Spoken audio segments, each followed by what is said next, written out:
Hi friends, అందరూ ఎలా ఉన్నారు? నేనైతే చాలా చాలా బాగున్నాను.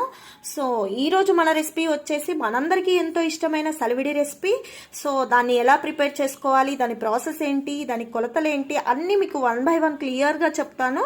సో మీరు యాజ్ ఇట్ ఈస్ ఫాలో అయిపోండి, మీకు పర్ఫెక్ట్గా సలివిడి రెసిపీ వస్తుంది.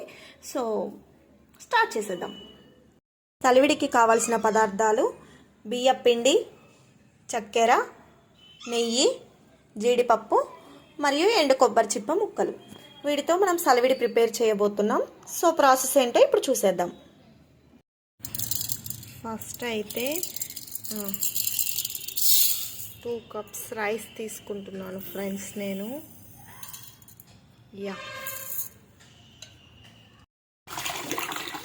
రైస్ని శుభ్రంగా వాష్ చేసుకోవాలి. సో క్లీన్ చేసుకున్న తర్వాత ఒక 3 to 4 hours రైస్ని మనం నానబెట్టుకోవాలి. 1 hour నానబెట్టుకున్నా సరిపోతుంది, కానీ 3 to 4 hours నానబెట్టుకుంటే ఏంటంటే రెసిపీ మనకి పర్ఫెక్ట్గా వస్తుంది అనమాట. సో అందుకని 3 to 4 hours నానబెట్టుకున్న తర్వాత రెసిపీని స్టార్ట్ చేద్దాము. రైస్ని అయితే తడి మొత్తం పోయేదాకా ఇలా వడకట్టుకోవాలి. అండ్ సో రైస్ని వడకట్టుకున్న తర్వాత ఆ ఉన్న కాస్తంత తడి కూడా పోవాలంటే ఇలా నీట్గా ఒక శుభ్రమైన క్లాత్లో రైస్ని ఇలా ఆరబెట్టుకోవాలండి. ఒక 10-20 minutes తర్వాత రైస్లో ఉన్న తడి మొత్తం కాటన్ క్లాత్ పీల్ చేసుకుంటుంది. అప్పుడు మనము పిండిని ప్రిపేర్ చేసుకోవచ్చు. సో రైస్లో ఉన్న తడినైతే క్లాత్ కంప్లీట్గా పీల్ చేసుకుందండి. ఇప్పుడు మనకి రైస్ పిండి చేసుకోవడానికి రెడీ అయిపోయిందండి. సో మీకు ఒకసారి చెక్ చేసి చూపిస్తాను. మనం ఆ హ్యాండ్ ఇలా పెడితే మన హ్యాండ్కి రైస్ ఇలా అంటుకోవాలి, కానీ మన హ్యాండ్కి తడేమి ఉండొద్దు. సో అంతవరకు ఆరితే సరిపోతుంది. మనం ఇప్పుడు దీన్ని పిండి చేసేసుకుందాం. ఫస్ట్ అయితే కడాయి పెట్టుకొని సరిపడా నెయ్యి వేసుకొని జీడిపప్పుల్ని వేయించుకుందాం.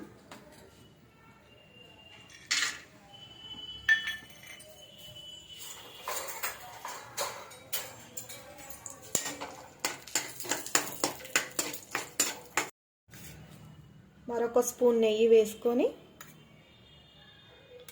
ఇప్పుడు కొబ్బరి పలుకులు వేయించుకుందాం.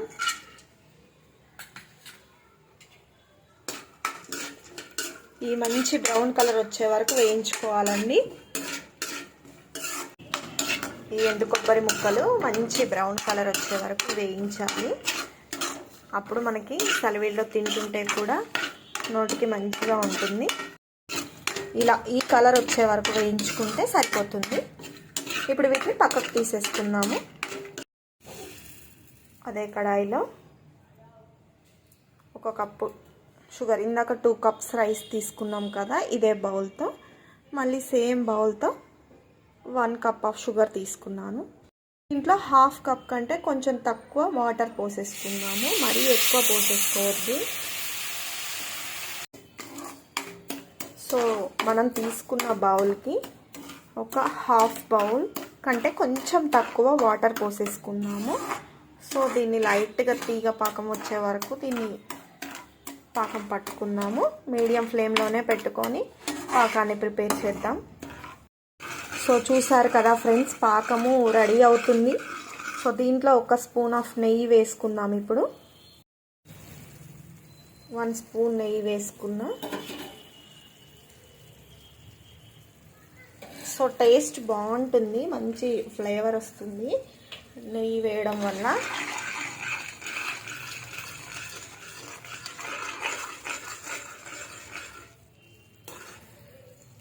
షుగర్ మొత్తం కరిగిపోయిన తర్వాత ఒకసారి మనము పాకం రెడీ అయిందో లేదో ఒకసారి మనం చెక్ చేసుకోవాలి. సో వెయిట్ ఫ్రెండ్స్, చెక్ చేద్దాం. పాకం అయితే రెడీ అయిపోయింది ఫ్రెండ్స్. ఒకసారి ఎలా చెక్ చేసుకోవాలో మీకు చూపిస్తా. కరెక్ట్ కన్సిస్టెన్సీ వచ్చిందా లేదా ఎలా చెక్ చేసుకోవాలో ఒకసారి మీకు చూపిస్తా. ఇలా కొంచెం పాకాన్ని తీసుకొని ఒక బౌల్లో వాటర్ తీసుకొని దాంట్లో ఇలా కొంచెం వేస్తే అది మనకి ఇలా పట్టుకుంటే, ఇగో చూసారా ఎలా దగ్గరకు వస్తుందో ఫ్రెండ్స్. ఇలా ఇలా ఇలా మనకి ఇంకా కొంచెం రావాలి. ఇంకొక 2 minutes ఉంచితే సరిపోతుంది. సో ఇది రౌండ్గా రావాలన్నమాట, బాల్ లాగా వస్తే కరెక్ట్ కన్సిస్టెన్సీ వచ్చినట్టు. ఇంకొక 2 మినిట్స్ ఉంటే రెడీ అయిపోయినట్టే. సో కొంచెం ఇలాచీ పొడి వేసుకుందాం ఫ్రెండ్స్. ఒక 4-5 ఇలాచీ, మనం తీసుకున్న దానికి ఒక 4-5 ఇలాచీలు పౌడర్ వేసుకుంటే సరిపోతుంది. సో ఇప్పుడు పిండి వేసేసుకుందాం ఫ్రెండ్స్. పాకం రెడీ అయిపోయింది. ఇలా కొంచెం కొంచెం వేసుకుంటూ పిండిని కలుపుతూ ఉండాలి. చూసారు కదా ఫ్రెండ్స్, మనం తీసుకున్న క్వాంటిటీ కరెక్ట్గా సరిపోయింది. కరెక్ట్ కన్సిస్టెన్సీలో మీకు వస్తుంది. ఫైనల్గా మీకు చూపిస్తాను. దీంట్లో ఒక 2 స్పూన్స్ నెయ్యి వేసుకొని కలుపుకుంటే బాగుంటుంది. సో నేను నెయ్యి వేస్తాను. ఒక 2 స్పూన్స్ నెయ్యి వేసాను. నెయ్యి వేసుకొని కలుపుకుంటే ఇంకా బాగుంటుంది. స్మెల్ అయినా టేస్ట్ అయినా అన్నీ చాలా చాలా బాగుంటాయి. సో సలివిడి అయితే రెడీ అయిపోయింది ఫ్రెండ్స్. ఇప్పుడు మనము ఫస్ట్లీ వేంపుకున్న జీడిపప్పు మరియు కొబ్బరి చిప్ప ముక్కల్ని దీంట్లో వేసేసుకొని ఒకసారి కలిపేసుకుందాము. ఫైనల్గా ఇంకా కంప్లీట్ అయిపోతుంది. ఫైనల్లీ జీడిపప్పు ముక్కలు, కొబ్బరి చిప్ప ముక్కలు కలుపుకున్న తర్వాత ఫైనల్ స్ట్రక్చర్ ఈస్ ఇది ఫ్రెండ్స్. ఇది కొంచెం ఆరిన తర్వాత మనకి కరెక్ట్గా వస్తుంది.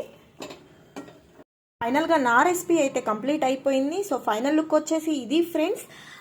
నాకైతే చాలా పర్ఫెక్ట్గా వచ్చింది. నేను ప్రిపేర్ చేసిన సలివిడి రెసిపీ అయితే చాలా పర్ఫెక్ట్గా వచ్చింది. ఎక్కడికక్కడ కొలతలన్నీ కరెక్ట్గా సరిపోయినాయి. సో మీరు కూడా ప్రిపేర్ చేసుకోవాలి అనుకుంటే నేను చెప్పిన కొలతలతో యాజ్ ఇట్ ఈస్ ఫాలో అవ్వండి. మీకు కూడా పర్ఫెక్ట్గా వస్తుంది. So thank you so much friends. Love you all. So చూసారు కదా ఫ్రెండ్స్, మన రెసిపీ ఆఫ్టర్ 20 మినిట్స్ తర్వాత మన ఫింగర్ ఇలా పెట్టినా కూడా మన ఫింగర్కి ఏమీ అంటట్లేదు. అండ్ ఇలా తీసుకొని ఇలా రౌండ్ కట్టుకున్నా కూడా చాలా సాఫ్ట్గా ఉంది ఫ్రెండ్స్. నేను చెప్పిన మెజర్మెంట్స్తో యాజ్ ఇట్ ఈస్ ఫాలో అయితే మీకు కూడా రెసిపీ చాలా చాలా బాగా వస్తుంది. ఎంతో రుచికరమైన, మనందరికీ ఎంతో ఇష్టమైన సలివిడి రెడీ అయిపోయింది. సో మీకు నా ఈ రెసిపీ నచ్చినట్లయితే సో లైక్ చేసి నా ఛానల్ని సబ్స్క్రైబ్ చేసుకోండి friends. Thank you so much.